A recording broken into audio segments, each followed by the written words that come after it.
ভারতীয় পররাষ্ট্র মন্ত্রণালয়ের মুখপাত্র জয়সওয়ালের একটা বক্তব্য বাংলাদেশের মিডিয়াতে, ভারতীয় মিডিয়াতে এসেছে, যেখানে বলা হচ্ছে যে শেখ হাসিনাকে হস্তান্তরের বিষয়টা তারা পরীক্ষা নিরীক্ষা করছেন। আসলে ব্যাপারটা জয়সওয়াল আসলে কি বলেছেন, নতুন কি বলেছেন?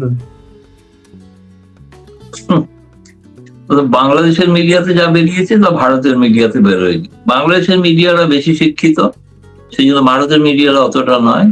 তারা তো সব বলছেন, এক কথায় সোজাসুজি বলে দিলেন, পর্যালোচনা করেছে।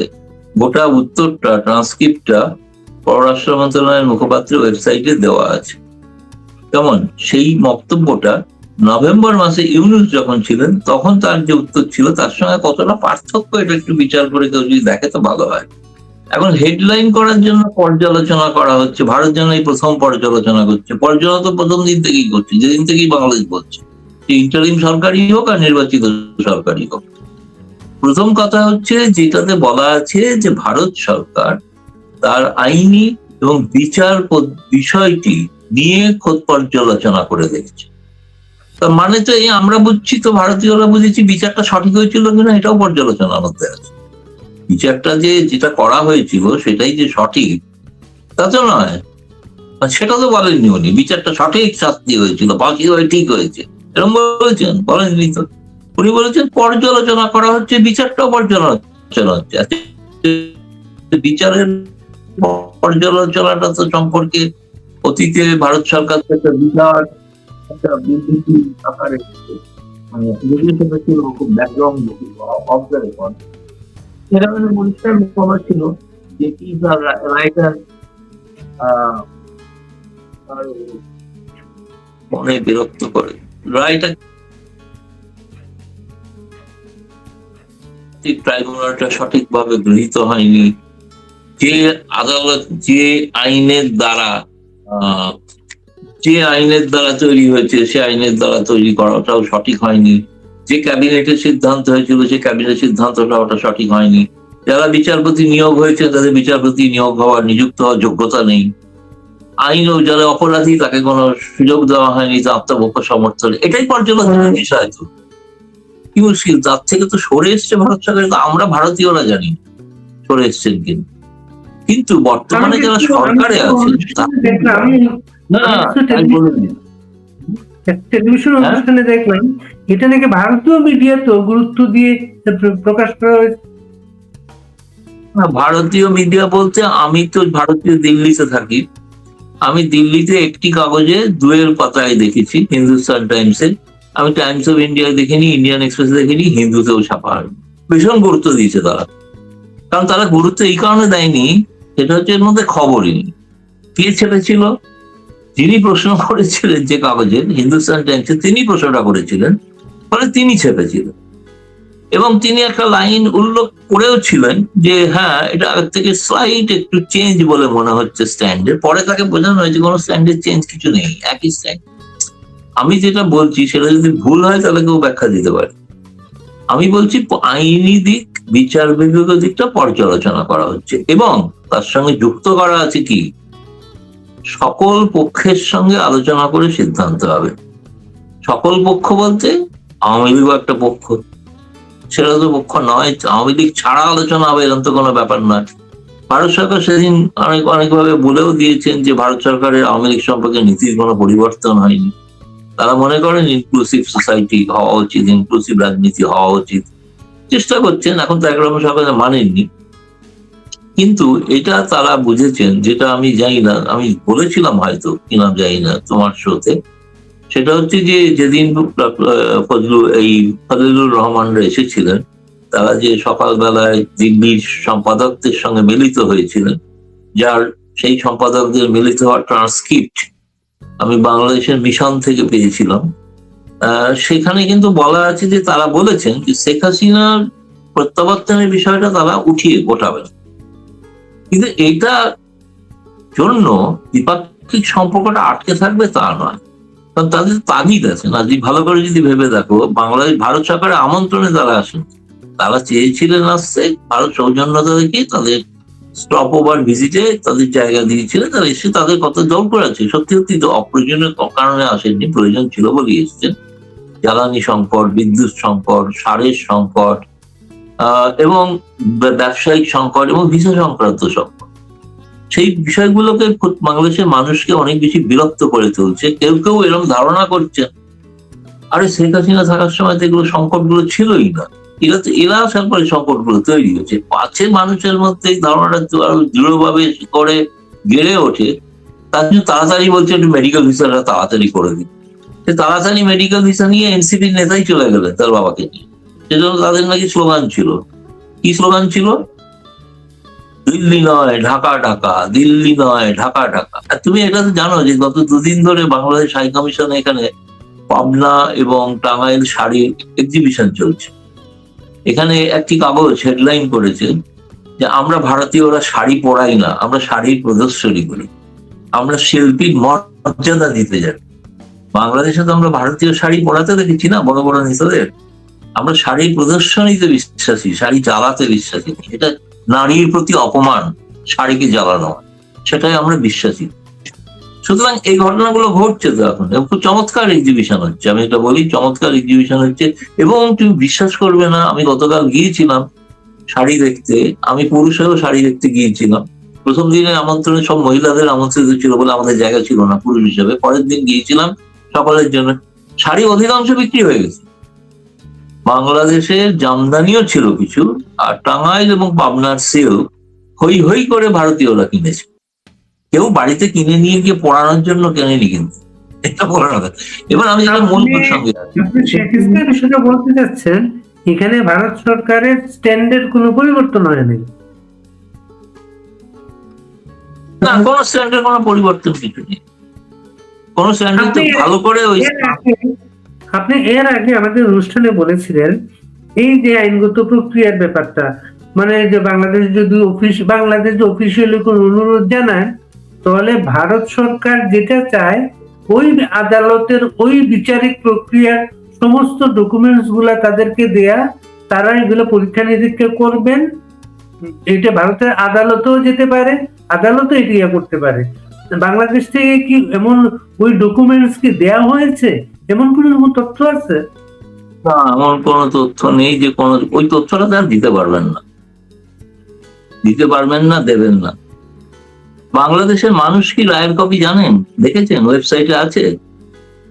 বাংলাদেশের মানুষ আজ পর্যন্ত খোঁজ করেছেন যে রায়ের কপিটা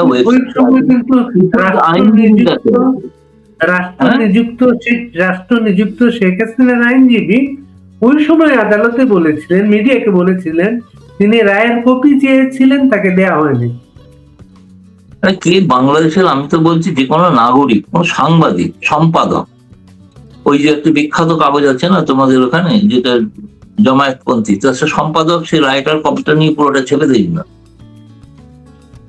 পুরো রায়ের কপিটা নিয়ে ছেড়ে দিন না। ওই রায়ের যার ভিত্তিতে রায় হয়েছিল সেটা হচ্ছে এখানে ছড়িয়েছে যে ভারত সরকারের প্রস্তাব হচ্ছে দুইটা। একটা হচ্ছে তাকে কাতারে যেতে হবে, নতুবা শেখ হাসিনা বিহীন নতুন আওয়ামী লীগ মেনে নিতে হবে। ভারত সরকারের নাকি এই ধরনের একটা প্রস্তাব শেখ হাসিনাকে দেওয়া হয়েছে, এইটা নিয়ে নানা মিডিয়ায় আলোচনা চলছে। না, কোনো বাংলাদেশের কাগজও কেউ লেখার সাহস দেখায়, বাংলাদেশের সোশ্যাল মিডিয়াতে আছে। বাংলাদেশের কোন কাগজ এরকম একটা খবর পেলে অনেক সাংবাদিক আছেন যারা বর্তমান সরকারের পররাষ্ট্র মন্ত্রণালয়ের অনেক ঘনিষ্ঠ, তাদের একটা দল তো আজকে চীনের উদ্দেশ্যে রওনা হলো, অনেক ঘনিষ্ঠ তারা। বিএনপির তো দল একটা রওনা হয়েছে চীনের উদ্দেশ্যে, ওখানে ওরাও আছে। তবে আজকে ভারতীয়দের সাংবাদিকদের একটা দল রওনা হচ্ছে সন্ধ্যেবেলা। তো এনিওয়ে সেটা অন্য বিষয়। কিন্তু যেটা বলতে চাইছি, এই যে সংবাদটি কাতারে যেতে বলা হয়েছে এবং তিনি যেতে চাইছেন না, না ভারতের কাগজ, না পশ্চিমী সংবাদ মাধ্যম, না বাংলাদেশের কাগজ, কোথায় প্রকাশিত হলো আমি তো বুঝতে পারছি না। হচ্ছে মানব জমিন নামের একটা পত্রিকাতে ছাপা হয়েছে। আচ্ছা আচ্ছা আচ্ছা, হ্যাঁ, কাতারে যেতে বলা হয়েছে। আমার তো মনে হয়েছে বলা হয়েছে ভারত থেকে মানব জমিনী সম্পাদককে কালকে কারাগারে পুরো, এটাও তো বলা হয়েছিল। ওটা সত্যি হলো, এটাও সত্যি। আজে বাজে প্রচার করে কোনো লাভ আছে? দ্বিতীয় কথাটা যেটা বলছো সেটা আমি মানছি, এটা ঠিক, যে খলিলুর রহমান এটা ভারত সরকারকে বলেছেন যে আওয়ামী লীগের রাজনীতি করার একটা স্পেস বাংলাদেশে আছে, কিন্তু সেটা শেখ হাসিনা থাকলে হবে না। শেখ হাসিনার বিকল্প যদি কেউ থাকেন এবং তারা যদি 15 বছরের ভুল স্বীকার করে নেন এবং তারপরে তারা যদি আবেদন করেন তাদের নিষেধাজ্ঞা প্রত্যাহার করার জন্য, তো তাদের জন্য তখন তারা বিবেচনা করবে। এই দ্বিতীয় কথাটা কিন্তু আমি জানি সত্য। আমি কাতারের শব্দটা বলতে পারছি না, সেটা আমি জানি না। কাতার কেন, কাতারে হঠাৎ কেন? কাতারে আমেরিকান বেস আছে বলে মানুষ জমিনে সম্পাদক বাজপাতি যান ওখানে আমেরিকানদের কাছ থেকে ডলার আনতে, সেই কারণে নাকি আমি জানি না। সেটা কাতারটা কেন তার পছন্দ? মুখ থেকে বেরিয়ে আসেন অনেক অপরাধী, মুখ থেকে সত্যি কথা বেরিয়ে আসে। কাতারটা খুব পরিচিত। এবং দ্বিতীয়ত একটা রাজনৈতিক দল, বাংলাদেশের একটা রাজনৈতিক দল বা এইটা তার নেতা কে হবে না হবে সেই দলটা ঠিক করবে। এখানে ভারত সরকার কি করবে? এখানে ভারত সরকারের কিছু করার নেই, এটা আওয়ামী লীগকেই ঠিক করতে হবে এবং আওয়ামী লীগের নেত্রী শেখ হাসিনা তিনি ঠিক করবেন। গত 10ই এপ্রিল 17ই এপ্রিল পরপর দুদিন তিনি আওয়ামী লীগ কর্মীদের উদ্দেশ্যে ভাষণ দিয়েছেন। ভাষণে যারা যুক্ত হয়েছিল ফেসবুকে তাদের সকলেই আমি বলবো 100 ভাগ তারা জননেত্রী শেখ হাসিনা, দেশনেত্রী শেখ হাসিনা তার প্রতি অকুণ্ঠ আস্থা জ্ঞাপন করেছেন। একজন কাউকে বলতে শুনিনি যে আপনি মাননীয় দয়া করে পদটা ছেড়ে সরে যান, অন্য কাউকে আসতে দিন, তাহলে আমরা বাঁচি, এরকম তো কথা কেউ বলেননি। তারা বলেছেন আপনি না থাকলে পার্টিটাই উঠে যাবে, তাই না? আমার তো মনে হয় বিএনপির মধ্যে অনেক যোগ্য নেতা আছেন, তাদের কথা ভাবা উচিত বিএনপি কর্মীদের। কারণ বর্তমান নেতৃত্ব যা করছেন, যা বলছেন তার উল্টো করছেন আর দেখতে পাচ্ছেন। বলছেন পেট্রোলের দাম বাড়াবো না, ওমা পরের দিন বাড়িয়ে দিন। তাদের বিশ্বাস করা ডিফিকাল্ট হয়ে গেছে। বাংলাদেশের মানুষ বিশ্বাস করবেন কিনা? বলছেন নিষেধাজ্ঞা মানি না, বলছেন নিষেধাজ্ঞা করছি। অদ্ভুত ধরনের বিষয়, তাই না? এগুলো তো এখন আমার তো নিজের ধারণা সত্যি সত্যি বাংলাদেশের অবস্থা ভারত পাশে না থাকলে খুবই সমস্যা দেখা দেবে। ধরুন মহামারী কোভিড এর সময় শেখ হাসিনা যেভাবে হ্যান্ডেল করেছে বাংলাদেশকে ওই ক্রাইসিসে, সেটা নিশ্চয়ই বাংলাদেশের সাধারণ মানুষ বলে যান কিভাবে তিনি কোথা থেকে ভ্যাকসিন জোগাড় করে এনে দিয়েছেন এবং এই বিএনপি নেতাদের বাড়ি বাড়ি ভ্যাকসিন পৌঁছে দিয়েছে যাতে তারা সুস্থ সবল আছেন। এবং সেই আজকে তো আরেকটা ক্রাইসিস, মধ্য এশিয়ার এই ক্রাইসিসটা ক্রাইসিস নিঃসন্দেহে। এই ক্রাইসিসটার জন্য তারেক রহমান দায়ী এরকম কোনো কথা কেউ বলছেন, এরকম কেউ বলবেন। কিন্তু ক্রাইসিস কিভাবে হ্যান্ডেল করবেন, কিভাবে, এইটা রাষ্ট্রনায়কের কাজ। রাষ্ট্রনায়ক সেটা করতে পারেন। তিনি প্রশাসন সম্পর্কে অভিজ্ঞ, প্রশাসন জানেন, যার দূরদৃষ্টি আছে, তিনি বুঝতে পারেন যে এই ক্রাইসিস আসতে চলেছে, তেলের ভান্ডার কি করে মজুত করবো। হঠাৎ ক্রাইসিসটা যখন তেলের লাইন 3.5 কিলোমিটার, তখন তিনি বাজারে বেরিয়েছেন তেল জোগাড় করতে। এটা তো অদ্ভুত ব্যাপার, এটা তাকে 1.5 মাস আগে ভাবা উচিত ছিল। এখন যদি একটা পার্টির যদি মূল উদ্দেশ্য হয় কি করে খালি আওয়ামী লীগকে কোণঠাসা করবো, তাদের জেলে পুরবো, তো পরে তাদের যে মানুষের যে সমস্যা, সেই সমস্যার কথা তো তারা দেরিতে বুঝছেন না। ওইটা করতে গিয়ে ভুল বিপদ দেখে যাচ্ছেন। গোটা বাংলাদেশ আরেকটা বিস্ফোরণের মুখে দাঁড়িয়ে আছে। আমি কিন্তু এটা আবার বলছি, আমি আগে শেখ হাসিনার সময়ও বলেছিলাম বাংলাদেশ একটা বিস্ফোরণের মুখে দাঁড়িয়ে আছে, বিস্ফোরণ ঘটেছিল। তো এখন বলছি বাংলাদেশ আবার একটা বিস্ফোরণের মুখে দাঁড়িয়ে পড়ছে এবং দুর্ভিক্ষের মতো পরিস্থিতি তৈরি হতে পারে। এটা কেন বলছেন আপনি? আপনার কোন অ্যাজাম্পশন থেকে বলছেন? দেখছো না তুমি তেলের সংকট নিয়ে যারা সাধারণ চাকরি, সাধারণ যারা কাজ করেন, যারা বাইকে করে গিয়ে সংসার করেন, মানে ইয়েতে কিংবা রিক্সা, সিএনজি, তাদের কি অবস্থা, জীবনযাপনের অবস্থা কি? ভাগ্যিস অন্তত শহরের কিছু অংশ একটা মেট্রো রেল ছিল বলে যাতায়াত করতে পারছেন, তাও আবার পুড়িয়ে দেওয়ার চেষ্টা হয়েছিল। এখন সেটার জন্য তো যাতায়াত করছে। এই কথাগুলো তো মানুষ এখন দেখতে পাচ্ছেন, বুঝতে পারছেন না। কিন্তু আমি বলছি যে এর ফলে কিন্তু এই সরকারকে এই সমস্ত ব্যাপার, মানুষের বেদনা সম্পর্কে সংবেদনশীল হওয়া দরকার। সেখানে রাজনীতি ছেড়ে বাকি প্রশাসনিক বিষয়টাকে লক্ষ্য দেখানো উচিত। সেখানে এমন কোনো পরিবেশ, বাংলাদেশের এমন কোনো স্বর্ণযুগ তৈরি হয়নি যে এখন এই সময় সিনেমা থিয়েটার দেখার বা গল্প করার কোনো সময় আছে।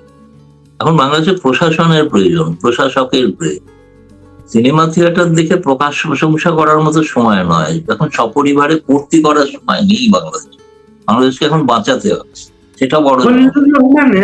খলিলুর রহমানের সেই প্রস্তাবের পরে ভারত সরকারের কোনো জবাব কি আপনারা জানতে পেরেছেন? হ্যাঁ, এটা হচ্ছে যে মানে প্রথম কথা হচ্ছে এগুলো তারা বলেছেন, কিন্তু লক্ষ্য করে দেখবে যে বাংলাদেশ সরকারের পররাষ্ট্র মন্ত্রণালয় থেকে যে বিবৃতি দেওয়া হয়েছিল তার অর্ধেক কথা ভারতের পররাষ্ট্র মন্ত্রণালয়ের বিবৃতিতে নেই, মানে সেগুলোকে গুরুত্বই দেওয়া হয়।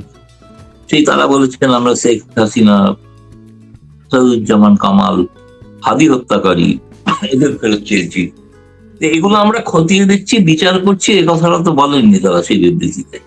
এটা কেন বলবেন তুমি যেটা বলছো, কারণ আমাদের এখানে প্রতি সপ্তাহে একদিন ব্রিফিং হয়, ঠিক আছে, রোজ হয় না। এখন ওই মিটিংটার পরে তারা সবাই মরিশাস চলে গিয়েছিলেন, মরিশাস থেকে আসার পর এখানে ছুটি ছাটা ছিল, ব্রিফিং হতে পারেনি। ফলে এই দিনের ব্রিফিংটা তারপরেই প্রথম ব্রিফিং খলিলুর রহমানের সঙ্গে বৈঠক।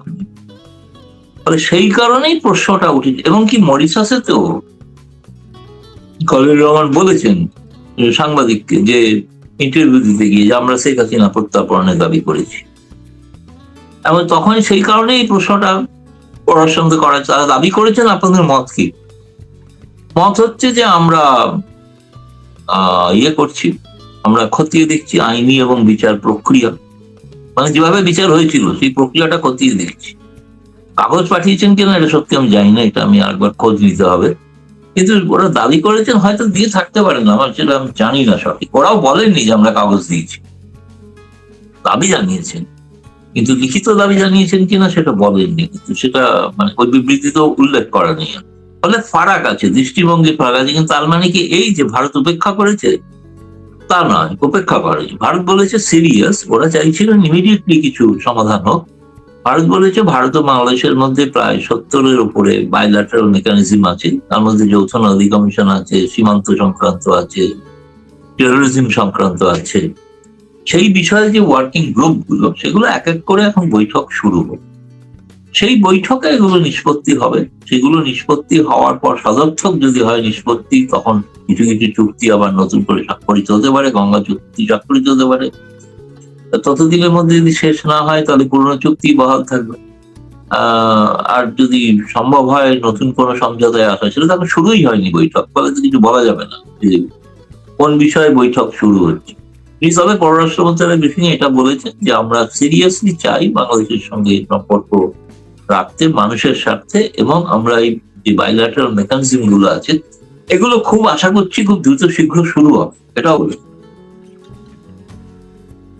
তো খলিলুর রহমানের এই যে আওয়ামী লীগের নেতৃত্ব নিয়ে বক্তব্য, এর জবাবে ভারতের কোনো বক্তব্য পাওয়া গেছে না, এটা তো তাদের পার্টি সংক্রান্ত বিষয়। ভারত সরকার তো পার্টিগত বিষয়, রাজনৈতিক বিষয় কি কোন দলের কি নেতৃত্ব দেবেন এটা ভারত সরকার। বৈঠকটা তো হচ্ছে সরকারের সঙ্গে, বিজেপি নেতৃত্বের সঙ্গে যে বৈঠক হয়েছে তাতে তারেক রহমানের চিঠি দিয়েছেন হুমায়ুন কবির, বা চিঠি দিয়েছেন এই কারণেই তাকে শুভেচ্ছা সফরে আমন্ত্রণ জানিয়েছেন। তার মধ্যে বিএনপির দল ইতিমধ্যে চীনে রওনা হয়ে গিয়েছে। কিন্তু আমার বক্তব্য হচ্ছে সেখানে বিএনপির থেকে কোনো পরামর্শ এখনো পর্যন্ত আওয়ামী লীগকে দেওয়া হয়েছে এরকম কিছু শুনিনি, এরকম কিছু জানি না, বা RSS থেকেও দেওয়া হয়েছে এরকম কিছু আমি শুনিনি। ভারত সরকার তো দেওয়ার কোনো প্রশ্নই নেই, বা সরকার কেন রাজনৈতিক দলের নিয়ে প্রশ্ন মাথা কামাবে, কে নেতৃত্ব দেবেন দেবেন না এই দল ঠিক করবে না।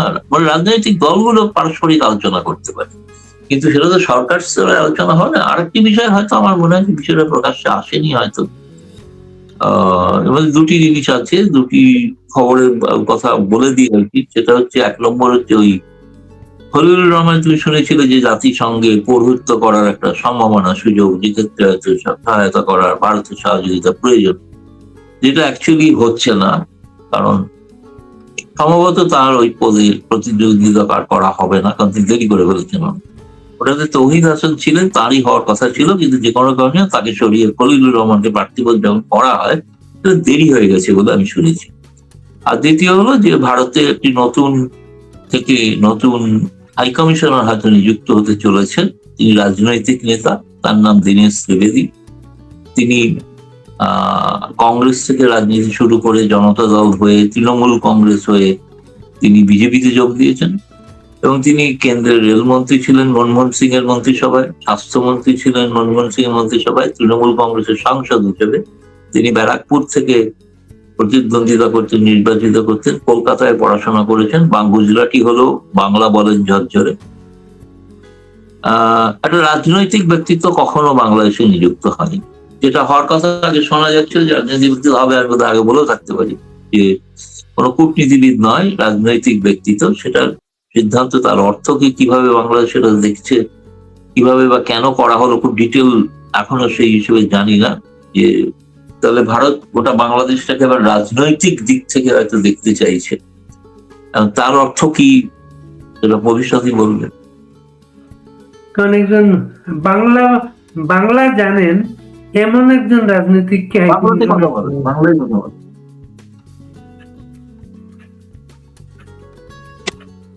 আরেকটা বিষয় মনে করেন, এই যে হাতি হত্যার সাথে সন্দেহভাজন যারা, ওদের ব্যাপারটা তো বেশ কিছু আলোচনা থেকে এটা চাপা পড়ে গিয়েছে, ওদের হস্তান্তরের ব্যাপার।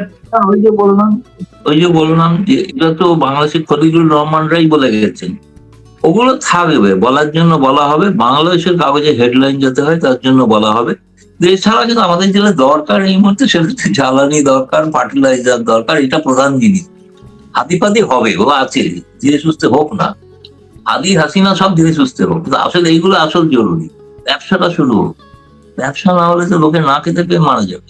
ভারত থেকে চাল দরকার, গম দরকার, কারণ সমস্ত বিদেশ থেকে সমস্ত জাহাজ তো বন্ধ হয়ে যাচ্ছে, এখন জানি না এখন খুললে আসবে কি আসবে না, কবে আসবে সে ঠিক নেই।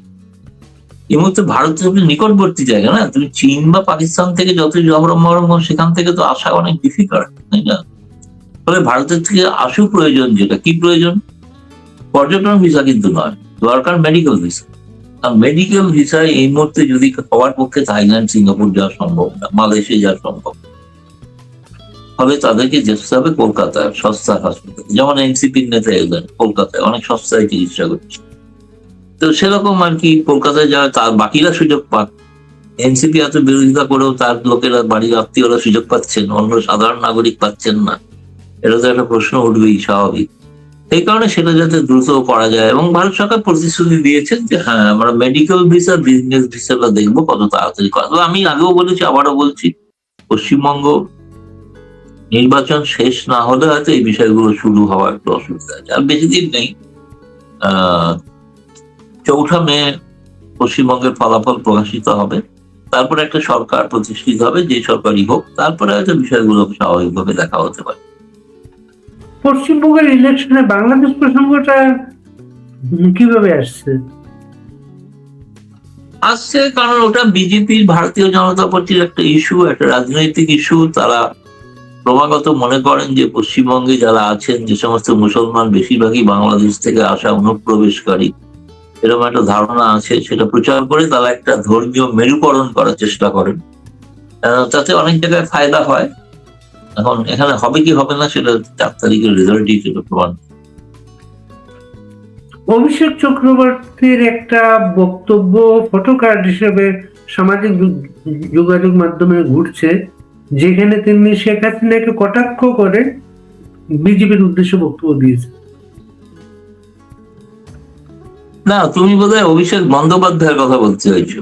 অবশ্য বন্দ্যোপাধ্যায়, হ্যাঁ, তিনি বলেছেন ওই অমিত শাহর কথার পরিপ্রেক্ষিতে যে বাংলাদেশে যদি সবাই অনুপ্রবেশকারী হয় তাহলে শেখ হাসিনা কিভাবে আছেন, আপনাদের দেওয়া আশ্রয় তো আছেন। জানতে চেয়েছেন তিনি কিভাবে আছেন, সেটাই আর কি। এটা কাউন্টার, এটা রাজনৈতিক চাপানোতর, রাজনৈতিক পাল্টাপাল্টি বলা হয়, এর মধ্যে কোনো, আমি বলবো, কোনো সিরিয়াসনেস কিছু নেই। কিন্তু হ্যাঁ, পরিবর্তনের আভাস পাচ্ছেন আপনারা এবার? পশ্চিমবঙ্গে ক্ষমতার কোনো পরিবর্তনের আভাস পাচ্ছেন এবার আপনারা? বিজেপি মরিয়া হয়ে চেষ্টা করছে ক্ষমতা দখল করার, কিন্তু আমি কোনো ওই ব্যাপারে ভবিষ্যৎবাণী করতে চাই না। নিঃসন্দেহে খুব হাড্ডাহাড্ডি লড়াই আছে, লড়াইয়ের পর দেখা যাক কি হয়। কারণ পশ্চিমবঙ্গে এরকম এক্সিট পোল বিভিন্ন সময়, আগের ইলেকশন গুলাতেও আমরা দেখেছি মমতা ব্যানার্জি হেরে যাবেন এমন একটা বিষয় বারবার বলা হয়েছে, কিন্তু মমতা ব্যানার্জি কিন্তু খুব ভালোভাবে ওভারকাম করে এসেছেন সবসময়।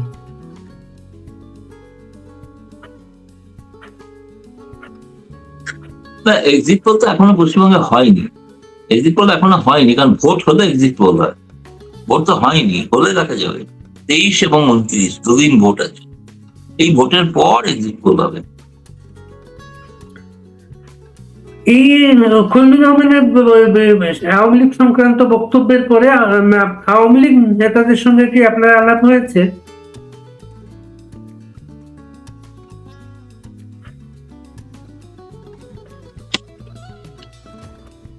না, আলাপ তো কখনো সখনো হয়ে থাকে,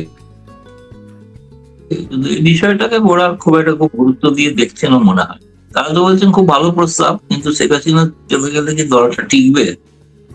এই আওয়ামী লীগের কিছু তৃণমূল স্তরে কর্মীরা মানবে। আওয়ামী লীগের শেখ হাসিনা মানে কি, তিনি বঙ্গবন্ধুর আদর্শকে লালন করেন, ধারণ করেন। সেই আদর্শটা মুছে দেওয়ার পরই বঙ্গবন্ধুর 32 নম্বর ভাঙার সঙ্গে শেখ হাসিনাকে সরিয়ে দেওয়ার ব্যাপারটা এক, বিষয়টা একই। বিষয়টার মধ্যে কোনো পার্থক্য নেই। এটা হলে ব্যক্তি হাসিনা নয়, শেখ হাসিনা একটা আদর্শ। এই আদর্শটা হলো বঙ্গবন্ধুর আদর্শ, সেটা মুছে ফেলে দেওয়ার একটা চক্রান্ত ষড়যন্ত্র আছে, তাই না? আর ছোড়ো, বাংলাদেশ দেশটার জন্ম হলো আওয়ামী লীগের জন্য। আওয়ামী লীগ লড়াই করলো, তখনও তো বিএনপি বলে কোনো দল ছিল না, কমিউনিস্ট পার্টি ছিল, কিন্তু আর থেকেও এরা ছিল, জামায়াতরা ছিল, বিএনপি তো ছিল না। বিএনপির লোকেরা অনেকে, যারা বিএনপি পরে যোগ দিয়েছেন, অনেকে মুক্তিযুদ্ধ করেছেন, করেননি তা না। পরে যে দলটা তৈরি হয়েছিল বঙ্গবন্ধুর হত্যা করার পর, সেটা তো ক্যান্টনমেন্ট থেকে না, একটা দেশ সৃষ্টি করলো একটা দল, আর সেই দেশের ক্যান্টনমেন্ট থেকে জন্ম হলো একটা দল। দুটোর মধ্যে ফারাক আছে না? ফলে সেই দেশটা যদি আজকে কেউ বলে কংগ্রেস দলকে নিষিদ্ধ করে দেওয়া হোক, যেটা ভারতের স্বাধীনতা এনে দিয়েছে, সেটা বলতে যেরকম বোঝায় আওয়ামী লীগকে নিষিদ্ধ করা বলতে একই।